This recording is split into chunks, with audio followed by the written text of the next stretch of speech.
ย้อนแล้วโอ้บินนี้พร้อมอีกอืม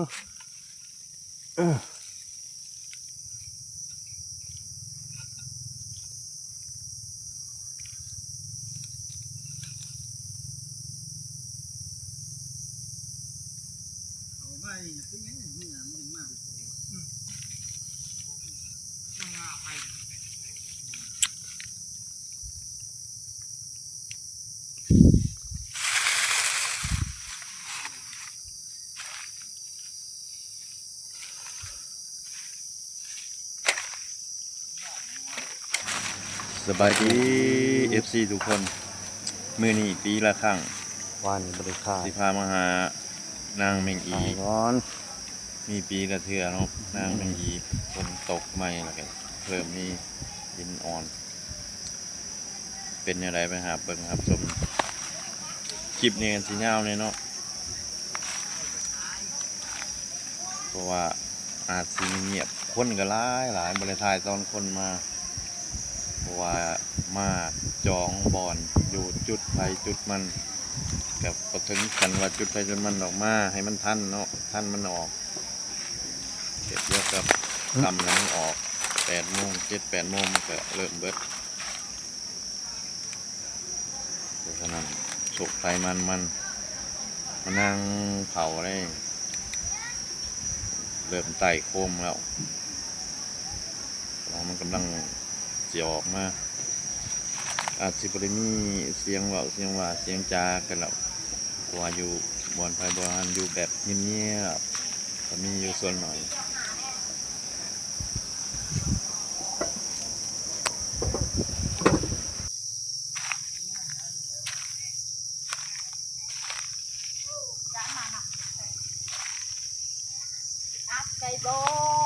ได้ปะ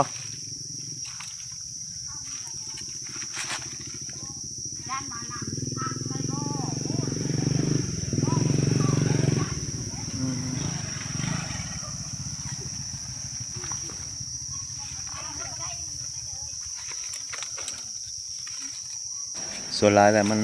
หมักซีอิ๊วไก่กอไผ่เนาะมันหมักเกิด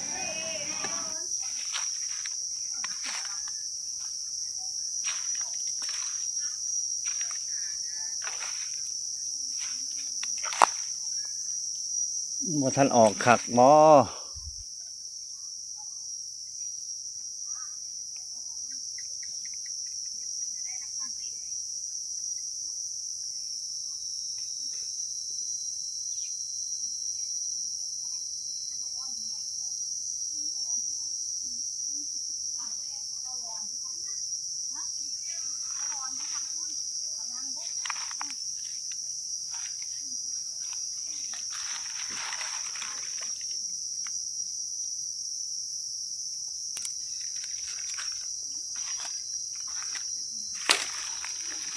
นี่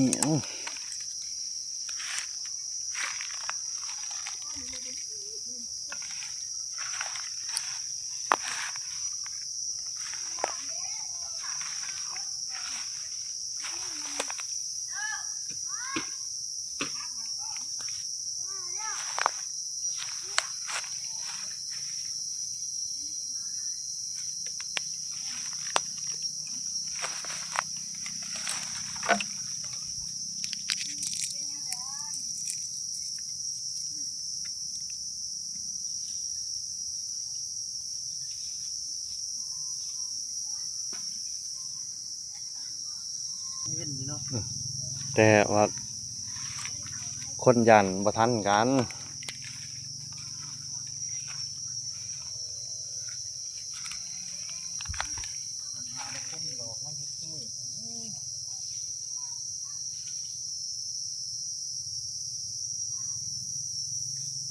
เจ้าของเขาบนมาดอกโพนนี่เผารถ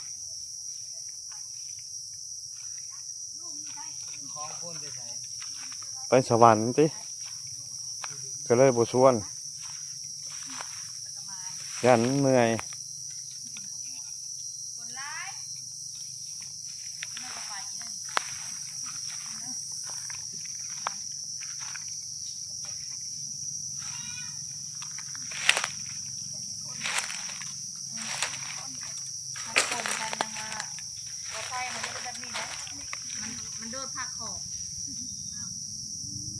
ก็แม่คำนะก็มีมาพัดโดดมาทางภาคอันก่อนก็ไอ้ดอนแน่ปัดกอพบ้านลาดนี่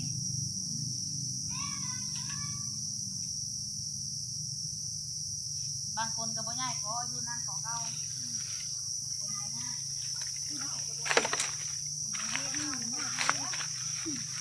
อินทุกคนห้องนี่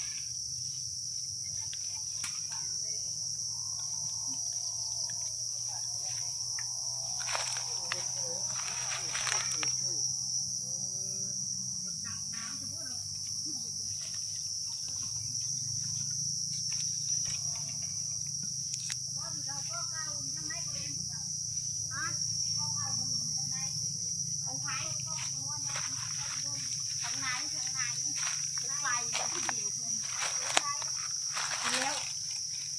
ย่างไปอีกทางในแล้วกระพาก งานเอาน้ำหมดนี่แหละ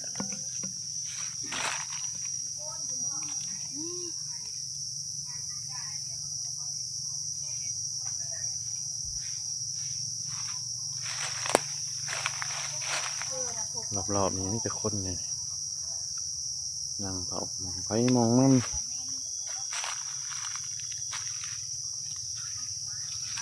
มืดมากเราก็เจอกันแล้วบัดโคมไปโคมมัน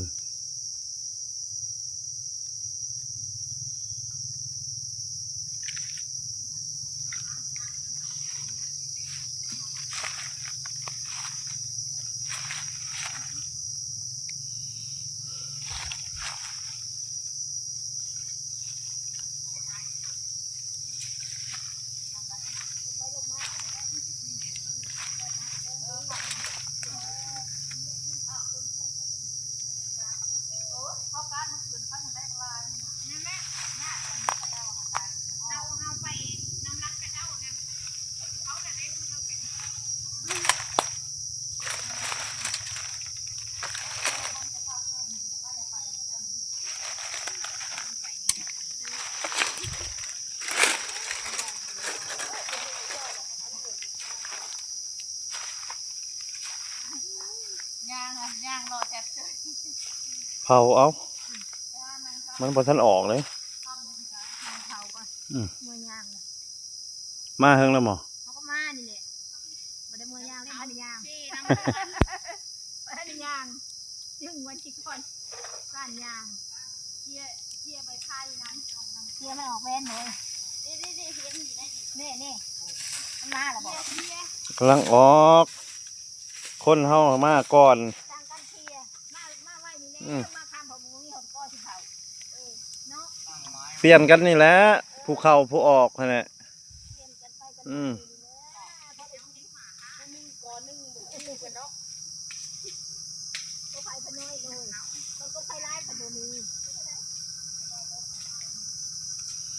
ไปทางหน้าเรื่อยๆบ่ได้บ่เนาะ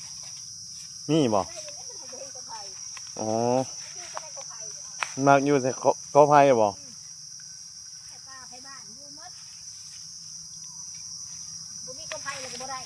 เขาไผน่ะมีแต่แถวนี้บ่นี่บ่ได้ไปผู้ไปทางนั้นบ่มีบ่นี่คือการค้นคือกันนี่แหละเวลาก็มีกบไผ่ทางนั้นก็มีเด็กเห็นฝ่ายน่ะคนหลายเนาะพี่แต่อดเอาเราไปลบมาอยู่นี่แหละ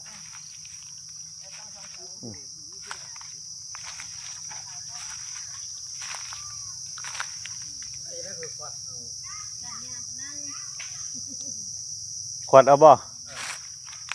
มือหนาวเอาเสียมมาเด้อ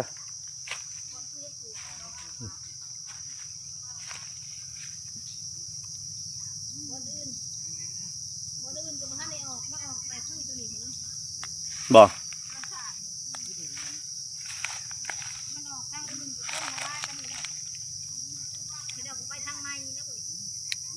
แต่ว่าอยู่ตลาดกับท่านเห็นขายเลยที่กายนี่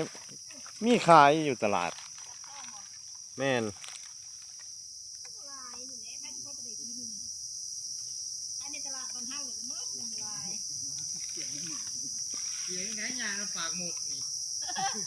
คือการนี่แล้ว ได้ท่านหมด มันออกมาหมดดึงเลย นี่ตะปองหมดได้ท่านมันหมดไว้กว่า โอ้เด้เว้ยบ่ทันออกสำหมดมาหามก่อนล่ะนี่ เลยมันต้องปลูกปลี อืม หมดมาดึง ในลายก็ได้เลยโอ้ยสบายเลยไม่ถือว่านี่หิวนักโม อันไหนพอโต บอกว่าเอาตุกบีบนั่นตั้งอยู่พี่โยนใช่รถ ถ้าคืนมีคนดูไล่ไปทีเดียว มันออกเสียงกูยังกูนมาละฮะเดี๋ยวมันก็เสียงอยู่เดียว รู้จักหวยวายอยู่บ่โอ้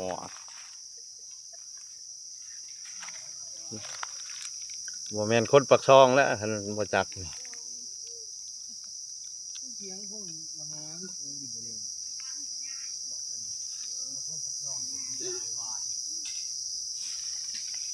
บ่ฮู้แล้วเฮา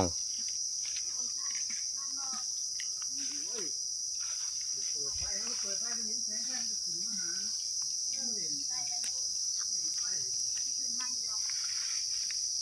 ลบไปลบมาก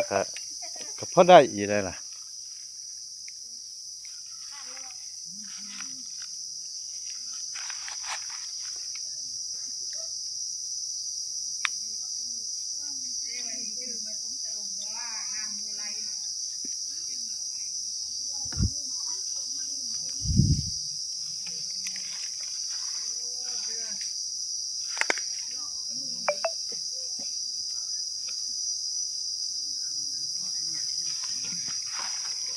ข้างซ้อมอี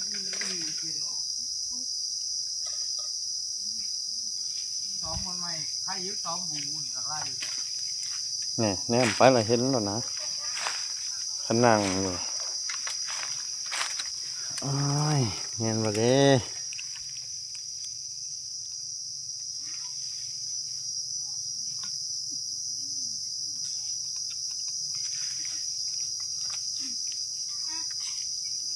หาหลายคนมันจังมวน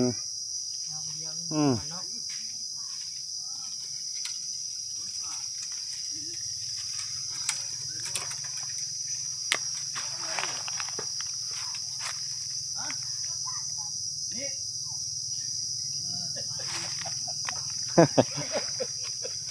คนใช้ประจักษ์ดอนสา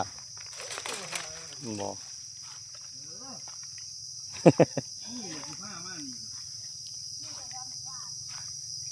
กะมอนะว่าอันไปทางดอนศาสตร์พุ่นหัวเขาบูฮู้ได้ว่ะ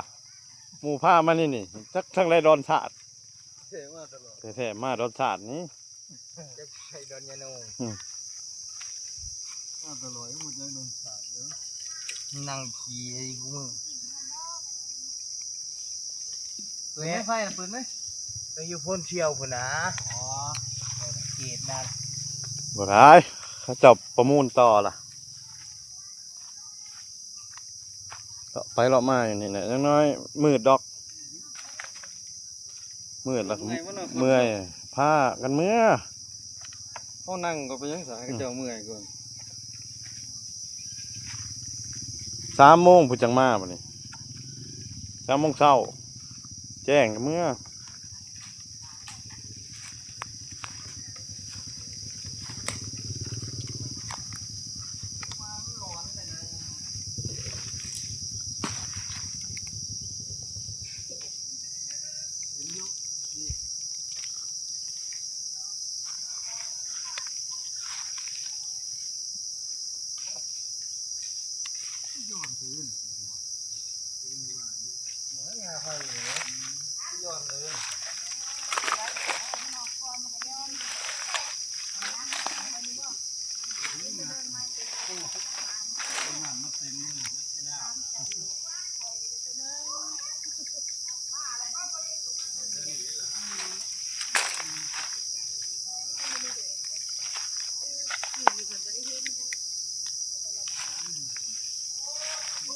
ไต่โคมก่อนบัดนนี่นะลบไปลบมามันก็ได้ปลาไว้ทั้งหมดกินก่อน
ตัวนี้หม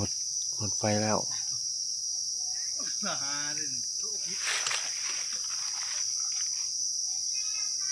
พ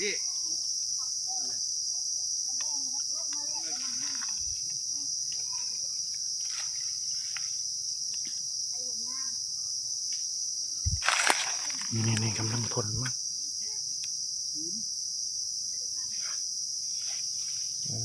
ข้าวแหกครับผมคนทิ้งลงมาเลยมืดแล้วฝากติดตามต่อ